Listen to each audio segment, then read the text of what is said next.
శ్రీమాత్రే నమః. అందరికీ శుభోదయం అండి. అందరూ ఏం చేస్తున్నారు? నేను చెప్పిన విషయం మీద రకరకాల అభిప్రాయాలు వెలిబుచ్చారు. కొంతమంది ఏ అభిప్రాయమో చెప్పలేదు. కానీ ఏది ఏమైనా మా అక్కడ డబ్బు కొరత లేదు కాబట్టి, డబ్బు కొరత ఉన్నా ఎలాగోలా చూడాలి. డబ్బు కొరత లేదు కాబట్టి మనిషిని పెట్టి జాగ్రత్తగా చూడడం ముసలివాళ్ళని పిల్లల బాధ్యత మరి. అయితే నిన్న మా వారి దగ్గరికి ఒక కేసు వచ్చిందండి. ఈ మధ్య అలాంటివి చాలానే వస్తున్నాయి. కాకపోతే పెద్దవాళ్ళు ముసలివాళ్ళు అయిపోయిన వాళ్ళు కూడా వస్తున్నారు. ఆడపిల్లలకి ఆస్తిలో హక్కు ఉందే కల్పించింది కదా ప్రభుత్వం. అందుకని ఎప్పుడో 60-70 ఏళ్ళ వాళ్ళు కూడా మాకు ఆస్తిలో వాటా రావాలని వస్తున్నారు. కానీ వాళ్ళకి కట్నాలు ఇచ్చి చాలా పురుళ్ళు పోసి అన్నీ చేసి ఉంటారు కదా. తర్వాత ఈ ఆడపిల్లల ఆర్థిక పరిస్థితి బాగుందనుకోండి, ఇంకా అలాంటప్పుడు ఆ అన్నదమ్ములు ఇచ్చింది తీసుకోవాలి. ఇంకా మళ్ళీ వాళ్ళ మీద కేసులు వేసి వాళ్ళని బయటికి లాగి అవన్నీ చేయకూడదు కదా. ఈ తల్లిదండ్రులను ఆ మగపిల్లలే చూశారు, ఆ మగపిల్లలే అన్ని కర్మ కార్యక్రమాలు చేశారు. ఇంకా ఆడపిల్లలు అలాంటప్పుడు గొడవ చేయకూడదు కదండి. పైగా ముసలి వాళ్ళు అయిపోయిన వాళ్ళు, వాళ్ళ పిల్లలు కూడా స్థిరపడిపోయిన వాళ్ళు, ఇంకా అన్నదమ్ముల మీద ఆస్తి కోసం దావాలు వేయడం ఇవన్నీ హాస్యాస్పదంగా ఉన్నాయి కదా. ఇంకా సెటిల్ అయిన వాళ్ళు, ఇంకా తల్లిదండ్రులు ముందే పోతే ఇంకా ఆధారం చిన్నవాళ్ళైన ఆడపిల్లలు ఉంటేను అలాంటి వాళ్ళకి తప్పనిసరిగా ఇవ్వాలి ఆస్తి హక్కు. అంతేగాని వాళ్ళే ఎంతో బాగున్నప్పుడు మళ్ళీ తిరిగి వీళ్ళకి అన్నీ చేసేసి ఉంటారు కదా. కట్నాలు ఇస్తారు, పురుళ్ళు పోస్తారు, కానుకలు ఇస్తారు, అన్నీ అవుతాయి పండగలకి పబ్బాలకి పిలిచి పెట్టడం అన్నీ. ఇంకా వాళ్ళు అంత పెద్దవాళ్ళు అయిపోయి వాళ్ళ స్థితిగతులు బాగున్నా కూడా మగపిల్లల మీద అలాగా దావాలు వేయడం అవన్నీ అప్పటికి తేలుతాయి. వాళ్ళు పెద్ద అయిపోతారు, వీళ్ళు ఇంకా ముసలైపోతారు, వాళ్ళు అయిపోతారు. ఇవన్నీ అనవసరం కదా. ఒక ఆవిడైతే ఇదివరకు చెప్పాను, ఈ డబ్బు ఇవ్వాల్సి వస్తుందని అన్నదమ్ములు ఇద్దరు ఆ చెల్లిని చంపేద్దామని ప్లాన్ వేస్తే ఆవిడే ఇద్దరిని చంపేసింది. అంత దారుణంగా ఉన్నాయండి పరిస్థితులు. కేవలం డబ్బే రాజ్యం వెళ్తోంది. డబ్బు డబ్బు డబ్బు. వాళ్ళు తిన్నా తినపోయినా వాళ్ళ పిల్లలు తినేయాలి, మనవాళ్ళు తినేయాలి, ముని మనవాళ్ళు తినేయాలి, ఇంకా అందరూ ఇంకా అలా దాచేస్తే ఆ డబ్బు అలా ఉండిపోతుందేమో. వాళ్ళ కుటుంబం అంతా అలా తరతరాలు తినేయచ్చు అనుకుంటున్నారు. కానీ ఆ డబ్బు ఎప్పుడు నిలబడుతుందో ఎప్పుడు పోతుందో ఎవరికి తెలియదు. అది ఇదేంటి కానీ అది నాకు నచ్చలేదండి. ఆడపిల్లలకి ఆస్తి హక్కు పెట్టి ఉండొచ్చు, కానీ మన పరిస్థితిని బట్టి కూడా మన పరిస్థితి బాగున్నప్పుడు వసూలు చేసి తండ్రి దగ్గర తీసుకోకూడదు. పోనీ తండ్రి ఉంటే ఒక ఎత్తు, తండ్రి లేకుండా అన్నదమ్ములు పనిచేసుకున్న తర్వాత తండ్రి వీలునామా ప్రకారం మాకు రాయలేదు, మాకు ఇవ్వాలి అని 70 ఏళ్ళ వాళ్ళు మంచిగానే మంచి పొజిషన్లోనే ఉన్నారు. వాళ్ళకి ఎందుకండి అసలు ఇంకా ఆప్యాయతలకి ఆపేక్షలకి చోటు ఉండడం లేదు.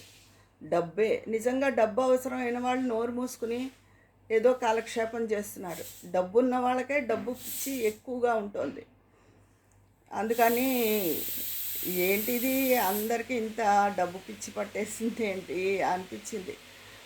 కాకపోతే బ్రహ్మంగారు ఎప్పుడో చెప్పారు కదా, డబ్బు, కామం, జిహ్వ చాపల్యం ఇవన్నీ రాజ్యం వెళ్తాయని.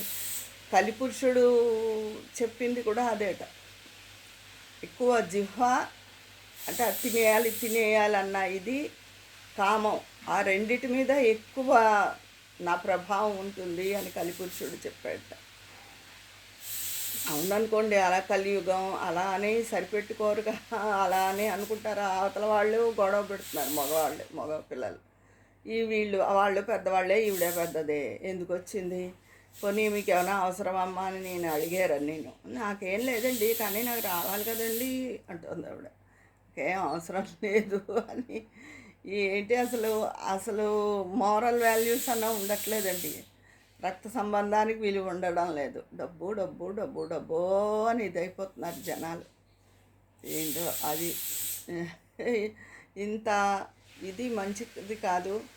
ఆడపిల్లల రక్షణ కోసమే గవర్నమెంట్ సమాన హక్కు కల్పించినా కూడా అందులో కూడా లోతుపాతులు కొన్ని ఉంటాయి కదా. ముందు కట్నం ఇచ్చేసి వాళ్ళకి అన్నీ చేసేసి తర్వాత మగపిల్లలే పిల్లల్ని చూసి బాధ్యత. ఆడపిల్లలు కూడా కంపల్సరిగా పిల్లల్ని తల్లిదండ్రులు చూడాలి అని కూడా పెట్టాలి. పూచి చెరి సమానం అని చెప్పి. అంతేకాని డబ్బు ఒకళ్ళకి చాకరీ ఒకళ్ళకి అలా ఉండకూడదు.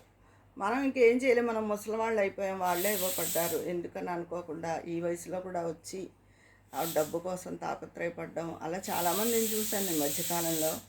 చాలా ఇదనిపించింది. ఇదండి ఈరోజు సంగతి. మీరేమంటారు? మీ అభిప్రాయం ఏమంటారు?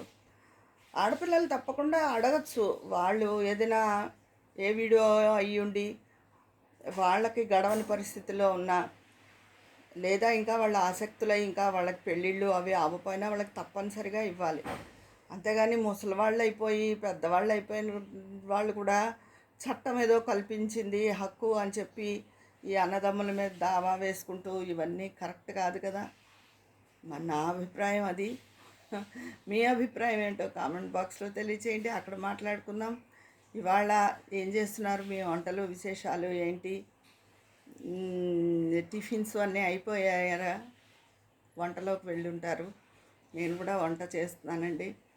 అది ఇంకేంటి, వాతావరణం మాకైతే కొంచెం మార్పు వచ్చింది. కాస్త అప్పుడప్పుడు ఉండి ఒక్క 15 నిమిషాలు గట్టిగా ఒక మాట కురిసి ఆగిపోతుంది వాన.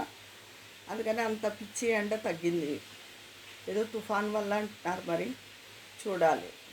ఏది ఏమైనా అందరూ ఆరోగ్యపరంగా వర్షాకాలం వచ్చేసినా కూడా ఇంకా జాగ్రత్తగా ఉండాలి. నీళ్ళు అవి కలుషితం అయిపోయినా వస్తాయి. అందుకని అలాంటి నీళ్ళు కాకుండా అందరూ మంచివే తాగుతారు, తాగరని కాదు, ఊరికే మామూలుగా చెప్తున్నాను. అది ఈ వర్షాకాలం వాము పొడి కంపల్సరిగా అందరూ ఇంట్లో ఉంచుకోండి. వాముని దోరగా నూనె ఏమీ లేని ప్యాన్లో ఓ ఎండుమిరపకాయ, కొంచెం కారం కాలుంటే ఇంకొక మిరపకాయ వేసుకుని అంత వాము ఎర్రగా వేయించేసుకుని తగినంత ఉప్పు వేసుకుని చల్లారిన తర్వాత పౌడర్ చేసేసుకోండి, మిక్సీలో వేసేసుకుని అదొక గట్టి బాక్స్లో పెట్టుకుని రోజు మొదటన్నంలో 2-3 ముద్దలు తింటే పొట్ట చక్కగా ఉంటుందండి. ఎటువంటి తేడా చేయదు, అనారోగ్యం చేయదు.